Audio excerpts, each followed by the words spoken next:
The magical fingers എന്ന അപസർപ്പക നോവലിൻ്റെ പ്രകാശന ചടങ്ങാണ്. ആൽഫ, ഫ്രാൻസിസ് ഇറ്റിക്കോര, സുഗന്ധി എന്ന ആണ്ടാൾ ദേവനായകി, മാമ ആഫ്രിക്ക, ചുവപ്പ് പച്ച മഞ്ഞ മുതലായ നോവലുകൾ മലയാള സാഹിത്യ ലോകത്ത് സമ്മാനിച്ച മലയാളികളുടെ ഏറ്റവും പ്രിയപ്പെട്ട ശ്രീ ടി ഡി രാമകൃഷ്ണൻ സാറിനെ അടുത്തതായി സ്വാഗതം ചെയ്തുകൊള്ളുന്നു കവിയും സാംസ്കാരിക പ്രവർത്തനം ചിന്തകനുമായ ശ്രീ കെ ഗോപിനാഥൻ. സ്വാഗതം. മാജിക്കൽ ഫിംഗേഴ്സിന്റെ കഥാകാരൻ ശ്രീ ബിനീഷ് ചെറായി സ്വാഗതം ചെയ്തുകൊള്ളുന്നു. അപസർപ്പക ശ്രേണി അഥവാ ഇൻവെസ്റ്റിഗേഷൻ ത്രില്ലേഴ്സ് എന്നത് മലയാള സാഹിത്യത്തിന് ഒട്ടും തന്നെ പുതുമയല്ല. 1905 അപ്പൻ തമ്പുരാൻ രചിച്ച ഭാസ്കരമേനോൻ എന്ന കഥയാണ് മലയാളത്തിലെ ആദ്യ അപസർപ്പക നോവൽ എന്ന് കരുതപ്പെടുന്നു. പിന്നീട് 60കളിൽ കോട്ടയം പുഷ്പനാഥ്, ബാറ്റൺ ബോസ്, കേണൽ പ്രസാദ്, തോമസ് അമ്പാട്ട്, മെഴുവേലി ബാബുജി തുടങ്ങിയവരിലൂടെ ഖണ്ഡശകളായും പുസ്തകങ്ങളായും മലയാളികൾ അപസർപ്പക നോവലുകളെ ഒരുപാട് വായിക്കുകയുണ്ടായി.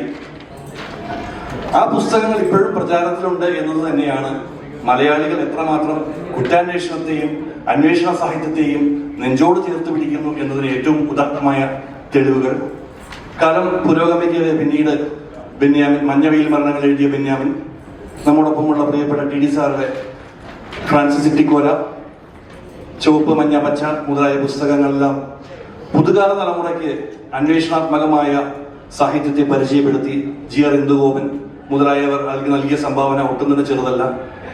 വീണ്ടും വീണ്ടും കാലം മുന്നേറവേ ലാജോജോ, ശ്രീപാർവതി മുതലായവരുടെ എല്ലാം അന്വേഷണാത്മകമായ കൃതികൾ നാം പരിചയപ്പെടുകയുണ്ടായി. പുസ്തകത്തിലേക്ക് കിടക്കാം. The magical fingers. Make belief എന്ന് പറയുന്ന ശ്രേണിയിലൂടെയാണ് ബിനീഷ് ഈ പുസ്തകം ചിട്ടപ്പെടുത്തിയിരിക്കുന്നത്. മേക്ക് ബിലീഫ് എന്ന് പറയുന്ന ശ്രേണി സിനിമകൾ കാണുന്നവർക്കും സാഹിത്യത്തെ സ്നേഹിക്കുന്നവർക്കും എല്ലാം പരിചിതമാണെന്ന് കരുതുന്നു.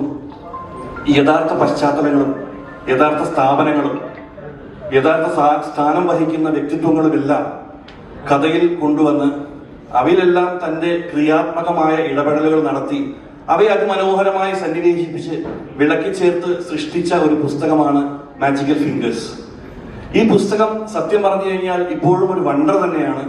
എങ്ങനെയാണ് ഈ ഒരു ചെറുപ്രായത്തിൽ ശ്രീ ബിനീഷ് ഇതുപോലൊരു ഇതിനെക്കുറിച്ച് ഇത്രമാത്രം ഗവേഷണം നടത്തുകയും ഇത്രമാത്രം യാത്രകൾ നടത്തുകയും ഈ ചരിത്രപരമായ സാംസ്കാരിക പ്രധാനപരമായ സ്ഥലങ്ങൾ സന്ദർശിക്കുകയും അവിടെയെല്ലാം തന്റെ അന്വേഷണാത്മകമായ ക്രിയാത്മകതയെ സന്നിവേശിപ്പിച്ചത് എന്ന് ഓർക്കുമ്പോൾ തികച്ചും ഒരു അത്ഭുതം തന്നെയാണ്. ചരിത്രവും ഭൂമിശാസ്ത്രവും ശാസ്ത്ര സാങ്കേതിക വിദ്യയും ഒരുപോലെ സന്നിവേശിപ്പിച്ചുകൊണ്ടാണ് ഇദ്ദേഹം ഈ പുസ്തകം സൃഷ്ടിച്ചിരിക്കുന്നത്. 350 പേജുകളോളം ഈ പുസ്തകമുണ്ട്. എങ്കിലും ഞാനൊക്കെ ഒരു 2 മണിക്കൂർ കൊണ്ട് ഒരു ഇരിപ്പിൽ വായിച്ചു തീർത്തൊരു പുസ്തകമാണിത്. അതും ഈ തിരക്കിട്ട സമയത്തിനിടയിൽ. നേരത്തെ പറഞ്ഞതുപോലെ മറ്റൊരു കാര്യം കൂടെ ചേർക്കുന്നു. നമ്മൾ എത്ര തന്നെ നമ്മുടെ രാഷ്ട്രീയ ചിന്തകളോ നമ്മുടെ ഐഡിയോളജീസോ ഒക്കെ എത്ര തന്നെ ആണെങ്കിലും അടിസ്ഥാനപരമായി നമുക്കെല്ലാവരും നമ്മൾ ജീവിക്കുന്ന നാടിനോടും ദേശത്തോടും ഒരു സ്നേഹം ഉണ്ടാവും. നമ്മുടെ നാടിന് സുരക്ഷാ ഭീഷണി ഉണ്ടാവുകയാണെങ്കിൽ നമ്മൾ അതിനെ എങ്ങനെ നോക്കിക്കാണും, ആ സുരക്ഷാ ഭീഷണിയെ നമ്മൾ എങ്ങനെ നേരിടും എന്നതൊക്കെ നമുക്ക് അനുഭവിച്ചറിയാൻ കൂടെ ഈ പുസ്തകം നമ്മളെ സഹായിക്കും എന്നുള്ളതാണ് ഈ പുസ്തകത്തിന്റെ മറ്റൊരു പ്രത്യേകതയായിട്ട് എനിക്ക് പറയാനുള്ളത്. സത്യം പറഞ്ഞു കഴിഞ്ഞാൽ പുസ്തകത്തിന്റെ പേരല്ല മാജിക്കൽ ഫിംഗേഴ്സ് എന്ന് വരേണ്ടത്. താങ്കളുടെ അങ്കുലങ്ങൾക്കാണ് ഈ പേര് ചേരുക എന്ന് ഞാൻ പറഞ്ഞുകൊള്ളുന്നു. അതിമനോഹരമായി ഈ പുസ്തകത്തെ അവതരിപ്പിച്ച് ഞങ്ങൾക്ക് മുന്നിൽ എത്തിച്ച താങ്കൾക്ക് എല്ലാവിധ ആശംസകളും നേരുന്നു. അടുത്തതായി പുസ്തക പ്രകാശന ചടങ്ങിലേക്ക് കടക്കാം.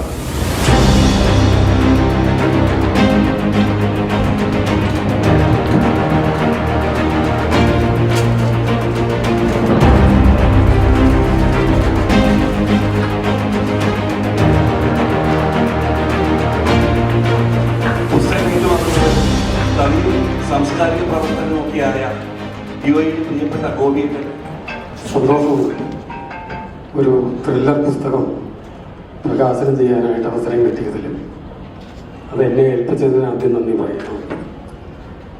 പുസ്തകത്തിനെ പറ്റി ആമുഖമായിട്ട് പറഞ്ഞു കഴിഞ്ഞു. സാധാരണ ഈ ത്രില്ലർ പുസ്തകം അല്ലെങ്കിൽ കുറ്റാന്വേഷണ പുസ്തകങ്ങൾ എന്നൊക്കെ പറഞ്ഞാൽ മുൻകാലങ്ങളിൽ അതിനെക്കുറിച്ചൊരു ധാരണ അത് സ്വല്പം മോശപ്പെട്ട കാര്യമാണ്. സാഹിത്യമായിട്ട് അത്ര ബന്ധമില്ല, നമുക്കൊരു തെറ്റിദ്ധാരണയില്ല. പക്ഷേ കുറച്ചു കാലമായിട്ട് അതിൽ വലിയ മാറ്റങ്ങൾ സംഭവിച്ചിട്ടുണ്ട്. വളരെ പ്രശസ്തരായ നോവലിസ്റ്റുകൾ, ആഗോളതലത്തിൽ തന്നെ പ്രശസ്തരായ നോവലിസ്റ്റുകൾ എഴുതിയിട്ടുള്ള ചില കൃതികൾ കുറ്റാന്വേഷണ സ്വഭാവത്തിലുള്ള മികച്ച സാഹിത്യകൃതികളാണ്. ഉദാഹരണമായിട്ട് ഉംബർട്ടോ എക്കോവിന്റെ നോവലുകൾ എടുത്ത് നോക്കി, അതൊരു കുറ്റാന്വേഷണ ത്രില്ലർ സ്വഭാവത്തിലൊക്കെ തന്നെയാണ് നോവൽ എഴുതുന്നത്. പക്ഷെ അതേ സമയത്ത് തന്നെ കലാമൂല്യമുള്ള, സാഹിത്യമൂല്യമുള്ള ഒരു മികച്ച കൃതി കൂടിയാകാൻ കഴിയും. പുതിയൊരു കാലത്ത് ഇത്തരം മാറ്റങ്ങൾ സംഭവിക്കുക. ഇന്ന് ഈ പുസ്തകം കൂടെ പ്രകാശനം ചെയ്യുമ്പോൾ ഒരു സന്തോഷം എന്താണെന്ന് വെച്ചാൽ, ഞാൻ 2 ദിവസം മുമ്പേ എൻ്റെ കയ്യിൽ പുസ്തകം കിട്ടിയിട്ടുള്ളൂ. അതുകൊണ്ട് ഒരു ഓടിച്ച് വായന മാത്രമേ നടന്നുള്ളൂ. എങ്കിലും 2-3 കാര്യങ്ങൾ എന്നെ സന്തോഷിപ്പിച്ച കാര്യങ്ങളാണ്. ഒന്ന്, ഭാഷ കൊണ്ടുള്ള വലിയ ജാടയൊന്നും ബിനീഷ് കാണിക്കുന്നില്ല. വളരെ സുതാര്യമായ ലളിതമായ ഭാഷയിലാണ് തനിക്ക് പറയാനുള്ള കാര്യങ്ങൾ വായനക്കാരോട് പറയുന്നത്.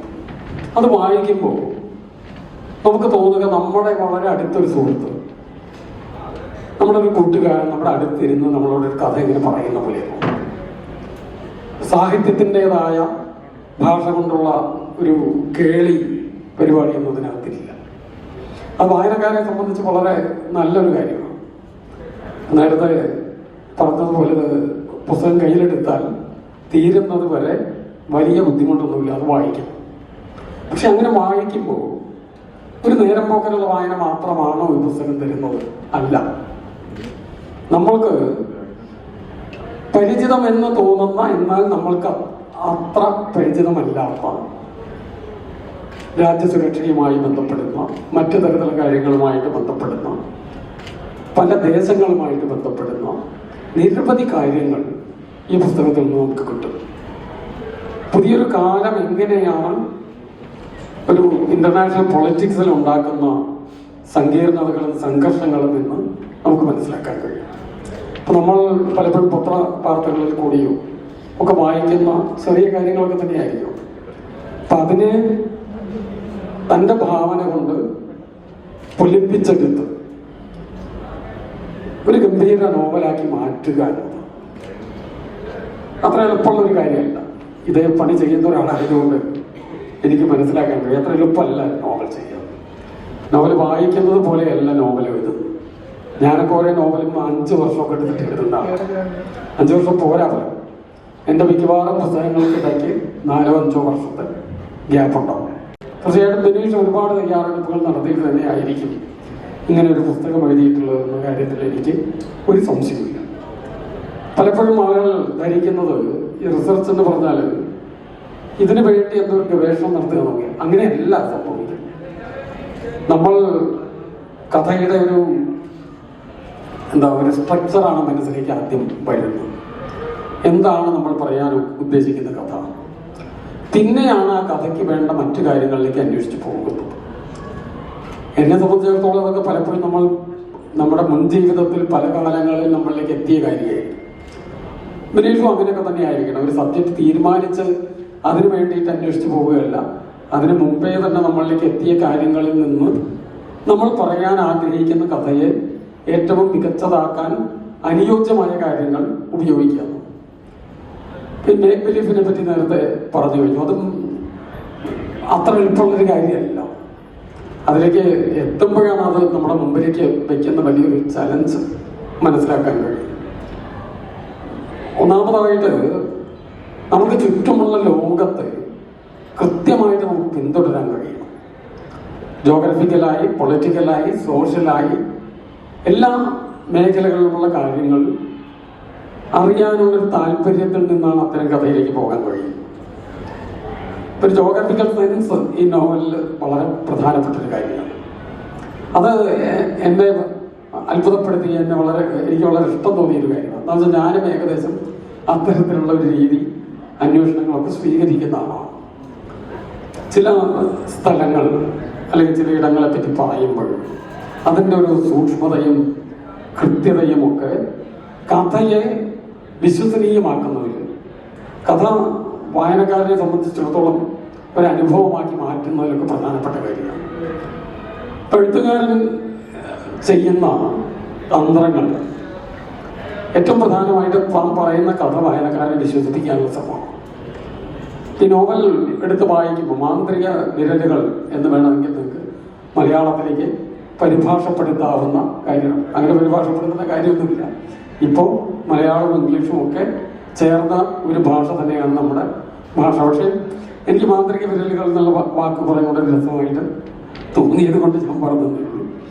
അപ്പം ആ പുസ്തകം കയ്യിലെടുക്കുമ്പോൾ നമ്മളത് പൂർണ്ണമായും ഈ പറയുന്ന കഥ, അത് അദ്ദേഹം തുടക്കത്തിൽ തന്നെ പറയുന്നുണ്ട്, ഇതിൽ യാഥാർത്ഥ്യമായിട്ട് വലിയ ബന്ധമൊന്നുമില്ല, അത് മുഴുവൻ ഭാവനയാണ് എന്നൊക്കെ പറയുന്നുണ്ടെങ്കിലും വായിച്ചു കഴിയുമ്പോൾ നമുക്കതിന് പല കാര്യങ്ങളോടും ബന്ധമില്ലേ എന്ന് നമുക്ക് തോന്നും.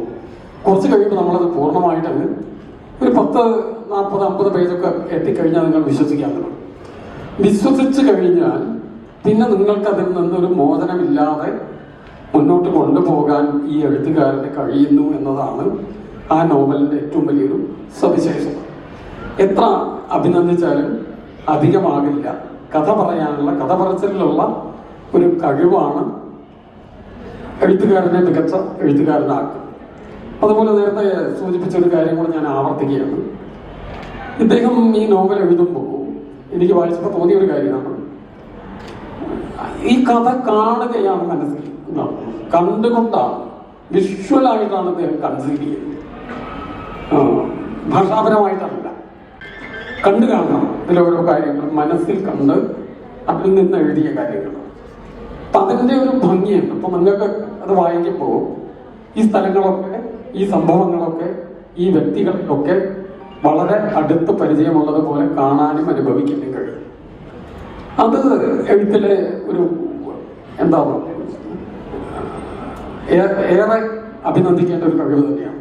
എന്ന് വെച്ചാൽ ചില നോവലുകളൊക്കെ വായിക്കുമ്പോൾ നമുക്ക് അങ്ങനെ തോന്നില്ല, നമ്മൾ വലിയൊരു ദാർശനിക ഭാരത്തിൻ്റെ ഉള്ളിൽ കുടുങ്ങിപ്പോയിട്ടുള്ള അവസ്ഥയായി, എന്താണെന്ന് പിടികിട്ടാത്ത അവസ്ഥയായി. ഇതങ്ങനെയില്ല, ഇത് നമ്മുടെ മുമ്പിൽ കാണുകയാണ്. പക്ഷേ അതോടൊപ്പം തന്നെ ഇപ്പം മധുവൊക്കെ പറഞ്ഞതിനോട് എനിക്ക് ചില കാര്യത്തിലൊരു അഭിപ്രായ വ്യത്യാസമുണ്ട് പുസ്തകത്തിനെ പറ്റി. എന്താണെന്ന് വെച്ചാൽ അങ്ങനെ ഒരു സിനിമ എന്നുള്ള തരത്തിലല്ല, ഇത് സാഹിത്യം തന്നെയാണ്. സാഹിത്യം മികച്ചതാകുന്നത് അതിനെ മറ്റൊരു രൂപത്തിലേക്ക് മാറ്റാൻ കഴിയാതെയാണ്. മറ്റേതെങ്കിലും ഒരു കാര്യത്തിന് വേണ്ടിയിട്ട് എഴുതിയിട്ടുള്ള ഒരു ബ്ലൂ പ്രിന്റ് അല്ല. ഇത് സാഹിത്യം എന്നുള്ള രീതിയിൽ തന്നെ ഏറ്റവും മികച്ചതായിട്ട് മറ്റു രീതിയിലേക്ക് മാറ്റാം, അതതിൻ്റെ മറ്റു സൗകര്യങ്ങൾ നോക്കാം. ഒരു പുസ്തകം സാർത്ഥകമാകുന്നത് അതൊരു പുസ്തകമായിട്ട് തന്നെ, കഥയോ നോവലോ എന്തായാലും അതായിട്ട് തന്നെ നിൽക്കുമ്പോഴാണ്. അത്തരത്തിൽ മലയാളികൾക്ക് വായിക്കാനും ചിന്തിക്കാനും കൂടുതൽ അന്വേഷിക്കാനും ഒക്കെ പ്രേരിപ്പിക്കുന്ന ഒരു മികച്ച നോവൽ പ്രകാശനം ചെയ്യാൻ അവസരം കിട്ടിയതിൽ എനിക്ക് വലിയ സന്തോഷമുണ്ട്. ഞാൻ ബെനീഷിനെ അഭിനന്ദിക്കാനും ആശംസിക്കാനും ഈ അവസരം ഉപയോഗിക്കുകയാണ്. ചെറായിക്കാരനാണെന്ന് പറഞ്ഞതിൽ തന്നെ എനിക്ക് വലിയൊരു സന്തോഷമുണ്ട്. ഞാൻ എന്താണെന്ന് വെച്ചാൽ ഞാൻ അതിന് അടുത്ത് UC കോളേജിൽ പഠിച്ചിരുന്ന ഒരാളാണ്. ഒരുപാട് ചെറായിക്കാരും പുറവൂരുകാരും ഒക്കെ സുഹൃത്തുക്കളായിരുന്ന ആ ഒരു പ്രദേശത്ത് ഇതിന് ജനിച്ച കാലത്തിന് കുറച്ച് മുമ്പോ അടുത്തൊക്കെ ആയിരിക്കും ഞാൻ ജീവിച്ചിട്ടുണ്ടാവുക. 70കളിലാണ് അവിടെ താമസിച്ചിരുന്നത്, UC പഠിക്കുകയൊക്കെ ചെയ്തിരുന്നത്. അപ്പോൾ അങ്ങനെ ഒരു സന്തോഷം കൂടി ഇതിന് അവസരത്തിലുണ്ട്.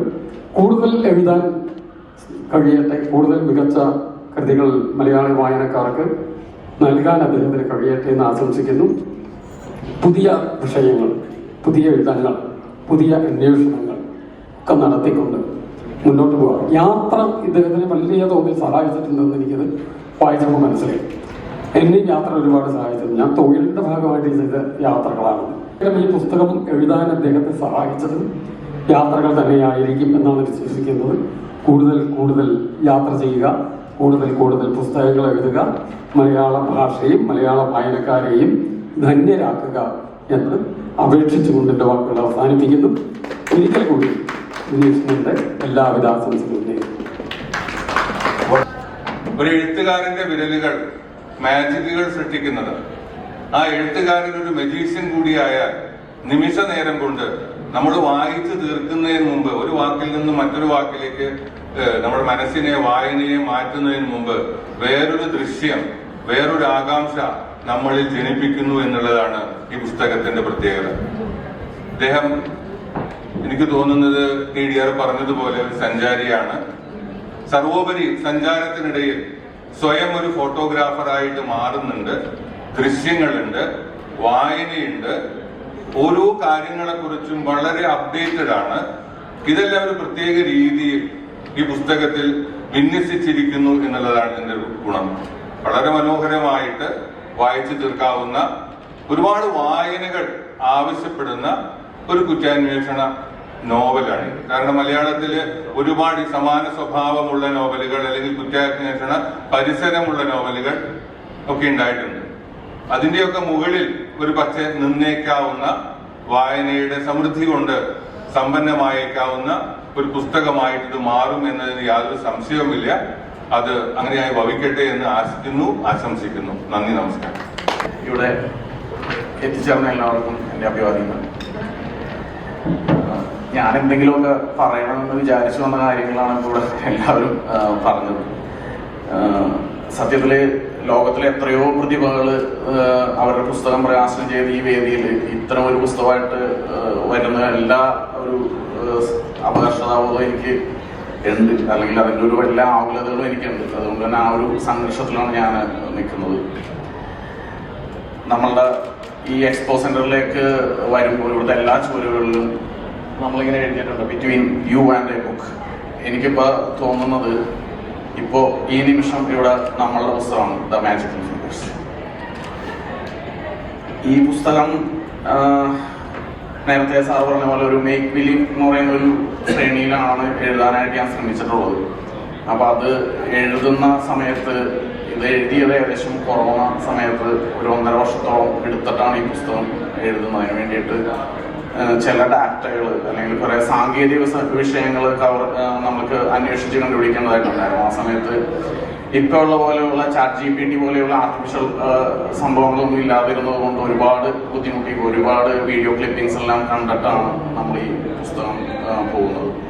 അപ്പൊ അങ്ങനെ നമ്മൾ കാണുന്നതിനിടയ്ക്ക് നമ്മളുടെ മുന്നിലേക്ക് വന്നുപെട്ട ഒരു വീഡിയോ ആണ് ഇന്ത്യയുടെ രഹസ്യാന്വേഷണ സംഘടനയായ റിസർച്ച് ആൻഡ് അനാലിസിസ് വിങ്ങിന്റെ മുൻ ചീഫായിട്ടുള്ള വിക്രം സൂദ് പറയുന്ന അദ്ദേഹത്തെ ഇന്റർവ്യൂ ചെയ്യുന്ന ഒരു ഇന്റർവ്യൂ ആണ്. സാധാരണഗതിയിൽ ഇത്തരം ചാരവൃത്തിയിൽ ഏർപ്പെടുന്ന ആളുകളൊന്നും തന്നെ അവരുടെ കാര്യങ്ങളൊന്നും അങ്ങനെ പറയാറില്ല.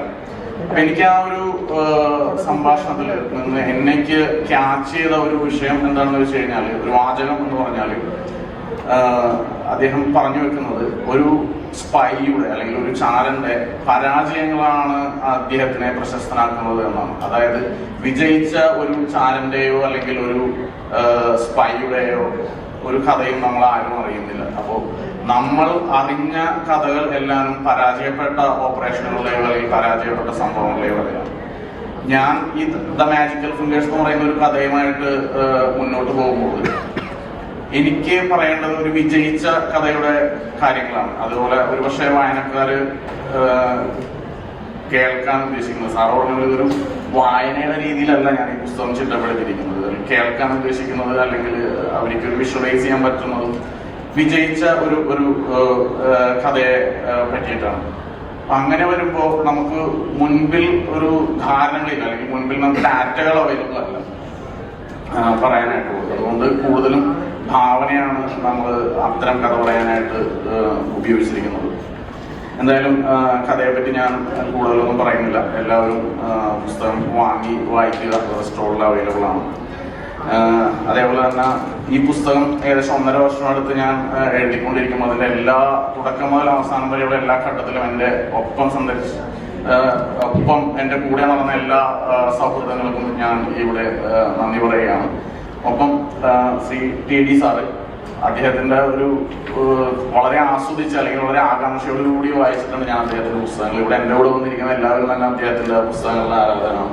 അദ്ദേഹം ഈ പരിപാടിയിലേക്ക് വരാൻ സമ്മതിച്ച് സത്യത്തിൽ അദ്ദേഹം ഇന്ന് രാവിലെ പോകേണ്ടതായിരുന്നു. നമുക്ക് വേണ്ടിയിട്ട് അദ്ദേഹം ടിക്കറ്റ് മാറ്റി വെച്ച് നമ്മളുടെ കൂടെ കൂടിയതാണ്. അപ്പൊ അദ്ദേഹത്തിനും എൻ്റെ വളരെ വലിയ ഒരു നന്ദി. അതേപോലെ ഗോപിയേട്ടനെ സത്യത്തിൽ ഞാൻ ഇന്നാണ് പരിചയപ്പെടുന്നത്, അദ്ദേഹത്തിനും നന്ദി. അതേപോലെ ഈ പുസ്തകം പ്രസാദനം ചെയ്ത ഐവറി ബുക്സ് പ്രവീൺ, എല്ലാവർക്കും നന്ദി. നന്ദി ശ്രീ ബിനീഷ്. സമയപരിമിതി മൂലം ഇടപെടൽ ഖേദിക്കുന്നു. ഇദ്ദേഹം ഒരു ആഗ്രഹം അറിയിച്ചിരുന്നു. ഇദ്ദേഹത്തിന് പ്രിയപ്പെട്ട സുഹൃത്ത് ശ്രീ ശുഭ, അതുപോലെ തന്നെ Kuwait Deshabhimani chief editor Shri Sreejith എന്നിവരുടെ ആശംസകൾ ഉൾപ്പെടുത്തണമെന്ന്. നിർഭാഗ്യവശാൽ നമുക്കത് നിർവാഹമില്ല. അതിനാൽ നമുക്ക് ഗ്രൂപ്പ് ഫോട്ടോ സെഷൻ നമുക്ക് എല്ലാവരും ഒരുമിച്ച് ചേരാം. ദയവായി ഒപ്പം ചേരുക പ്ലീസ്.